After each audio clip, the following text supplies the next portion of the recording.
नमस्ते। हम सबको एक वादा किया गया है। एक ऐसा वादा जो हमारे संविधान के पन्नों में बहुत खूबसूरती से लिखा गया है। ये सिर्फ कुछ कानून नहीं है, बल्कि ये हमारे लोकतंत्र की, हमारी डेमोक्रेसी की बिल्कुल जान है। तो आज चलिए हम सब मिलकर भारतीय संविधान के पार्ट 3 में दिए गए इन्हीं मौलिक अधिकारों के दिल में उतरते हैं। Doctor B R. अंबेडकर, उन्होंने इन्हें सिर्फ अधिकार नहीं कहा, उन्होंने इसे कहा संविधान की आत्मा। जरा सोचिए इस शब्द पर, आत्मा। इसका मतलब क्या हो सकता है? मतलब ये कि इन अधिकारों के बिना भारत की, हमारे देश की कल्पना भी नहीं की जा सकती। ये हमारे देश का बिल्कुल सार हैं, उसका एसेंस हैं। तो सवाल ये उठता है कि ये अधिकार आए कहाँ से? देखिए, सदियों के औपनिवेशिक शासन और जो हमारी जाति व्यवस्था थी, उसने समाज में बहुत गहरे घाव छोड़े थे। तो उन घावों को भरने के लिए हमारे संविधान बनाने वालों ने एक वादा किया। एक ऐसा वादा कि हर एक नागरिक को कुछ ऐसे अधिकार मिलेंगे जिन्हें कोई भी सरकार, कोई भी ताकत कभी छीन नहीं सकती। तो इस सफर में हम देखने क्या वाले हैं, चलिए एक नजर डालते हैं। सबसे पहले हम समझेंगे संविधान की आत्मा को, फिर हम बात करेंगे समानता के वादे की, जानेंगे कि आजादी को लोकतंत्र की ऑक्सीजन क्यों कहते हैं, महसूस करेंगे कि गरिमा का अधिकार क्या होता है, और फिर हम सुनेंगे न्याय की धड़कन को, मतलब इन अधिकारों को लागू कैसे किया जाता है। और आखिर में हम देखेंगे कि हमारा जीवंत संविधान कैसे वक्त के साथ लगातार बदल रहा है और बेहतर हो रहा है। तो चलिए शुरू करते हैं सबसे पहले और शायद सबसे जरूरी वादे से, समानता का वादा।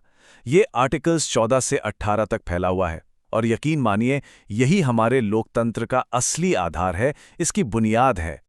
आर्टिकल 14 के अंदर दो बहुत ही दिलचस्प और गहरे विचार छिपे हैं। पहला है कानून के सामने समानता। इसका मतलब बहुत सीधा है, कोई भी कानून से ऊपर नहीं है, चाहे वो कितना भी बड़ा इंसान हो या कोई आम आदमी। और दूसरा है कानूनों का समान संरक्षण। इसका मतलब है कि एक जैसी सिचुएशन में, एक जैसे हालात में हर किसी के साथ कानून का बर्ताव भी एक जैसा ही होगा। इसे एक छोटे से उदाहरण से समझते हैं। मान लीजिए एक taxi driver red light jump करता है और उस पर फौरन फाइन लग जाता है, ठीक है। लेकिन ठीक उसके पीछे एक वीआईपी की गाड़ी भी वही करती है और उसे बस हाथ हिलाकर जाने दिया जाता है। बस यही आर्टिकल 14 का सीधा सीधा उल्लंघन है। अब आते हैं एक ऐसे आर्टिकल पर जिसने भारतीय समाज की जड़ों पर प्रहार किया। यह है आर्टिकल 17, अस्पृश्यता यानी छुआछूत का अंत। ये सिर्फ एक कानून नहीं था, यह हजारों साल पुरानी एक बहुत ही दर्दनाक सामाजिक बुराई पर सीधा हमला था, जिसे अब एक दंडनीय अपराध, एक क्रिमिनल ऑफेंस बना दिया गया। तो असल जिंदगी में इसने कैसे काम किया, चलिए एक कहानी देखते हैं। साल था 1955। भीमराव नाम के एक दलित व्यक्ति को एक सार्वजनिक सबके कुएं से पानी लेने पर बुरी तरह पीटा गया। लेकिन अब कानून बदल चुका था। इस नए कानून के तहत हमलावरों पर मुकदमा चलाया गया। ये थी आर्टिकल 17 की असली ताकत, जिसने एक सामाजिक कुप्रथा को एक झटके में अपराध बना दिया। चलिए अब अगले पिलर पर चलते हैं, स्वतंत्रता का अधिकार। इसे लोकतंत्र की ऑक्सीजन कहते हैं। और क्यों कहते हैं? क्योंकि इसके बिना कोई भी लोकतांत्रिक समाज सच में सांस ही नहीं ले सकता, जिंदा ही नहीं रह सकता। इसकी शुरुआत होती है आर्टिकल 19(1)(a) से, जो है भाषण और अभिव्यक्ति की स्वतंत्रता। इसका मतलब है कि हम अपने विचारों को, अपनी राय को खुलकर रख सकते हैं। और हां, ये बहुत जरूरी है कि इसमें प्रेस की आजादी भी शामिल है। इसे भी एक कहानी से समझते हैं। सोचिए, एक अखबार के एडिटर ने सरकार के भ्रष्टाचार पर कुछ क्रिटिकल लिखा, तो अधिकारियों ने उन्हें धमकाया, कहा कि तुम्हारा अखबार बंद करवा देंगे। लेकिन कोर्ट बीच में आया, अदालत ने उनके छापने के अधिकार की रक्षा की। यह दिखाता है कि अभिव्यक्ति की स्वतंत्रता, फ्रीडम ऑफ स्पीच, सत्ता पर एक बहुत जरूरी लगाम है। लेकिन एक सवाल है, क्या यह आजादी अनलिमिटेड है? नहीं, बिल्कुल नहीं। देखिए, हर अधिकार के साथ एक जिम्मेदारी भी आती है। इसीलिए कुछ वाजिब मामलों में, जैसे देश की सुरक्षा हो, पब्लिक ऑर्डर हो या किसी को अपराध के लिए उकसाने जैसी बातों पर, इस स्वतंत्रता पर कुछ उचित प्रतिबंध यानी रीजनेबल रिस्ट्रिक्शंस भी लगाए जा सकते हैं। अब बात करते हैं एक ऐसे अधिकार की जो सिर्फ जिंदा रहने से कहीं ज्यादा है। यह है गरिमा के साथ, डिग्निटी के साथ जीने का अधिकार। इसमें हमारा जीवन, हमारी आजादी और शोषण से हमारी सुरक्षा, ये सब कुछ शामिल है। और ये अधिकार हमें मिलता है आर्टिकल 21 से।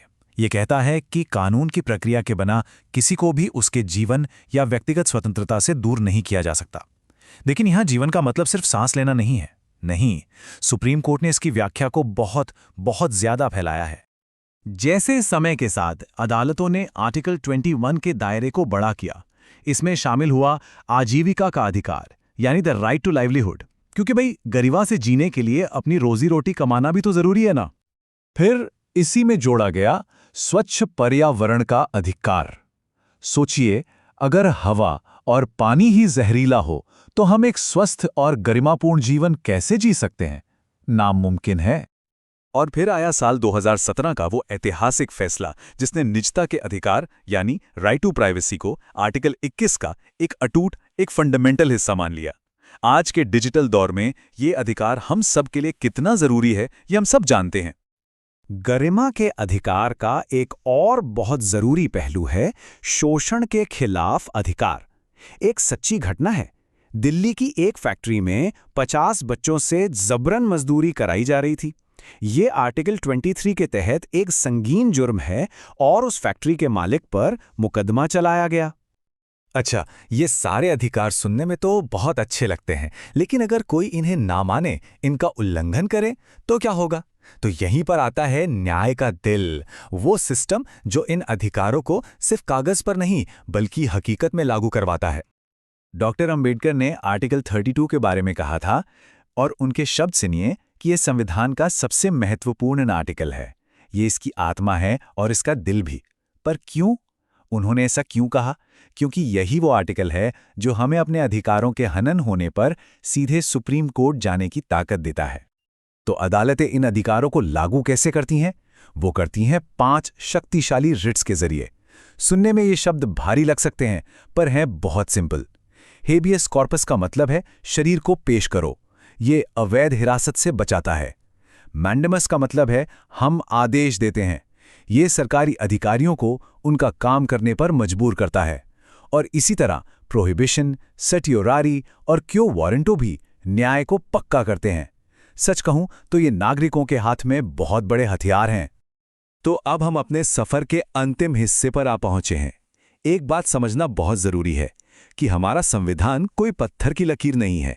ये कोई स्थिर दस्तावेज नहीं है, बल्कि ये एक जीवंत वादा है, एक लिविंग डॉक्यूमेंट है जो समय के साथ विकसित होता है, इवॉल्व होता है। और ये विकास हमें इस टाइमलाइन में साफ साफ नजर आता है। देखिए, 1973 में बेसिक स्ट्रक्चर डॉक्ट्रिन आया, जिसने संविधान के मूल स्वरूप को एक सुरक्षा कवच दिया। फिर 2002 में शिक्षा को हर बच्चे का मौलिक अधिकार बनाया गया, और 2017 में, जैसा हमने देखा, निजता के अधिकार को हमारे समय की एक बड़ी जरूरत के रूप में मान्यता मिली। ये सब दिखाता है कि हमारा संविधान नई चुनौतियों का सामना करने के लिए लगातार खुद को ढालता रहता है। और आखिर में डॉक्टर अंबेडकर का ये एक विचार हमें सोचने पर मजबूर कर देता है, संवैधानिक नैतिकता कोई प्राकृतिक भावना नहीं है, इसे विकसित करना पड़ता है। इसका मतलब क्या है? इसका सीधा सा मतलब है कि इन अधिकारों की रक्षा करना सिर्फ अदालतों या सरकार का काम नहीं है, बल्कि ये हम सब की, हर एक नागरिक की एक साझी जिम्मेदारी है।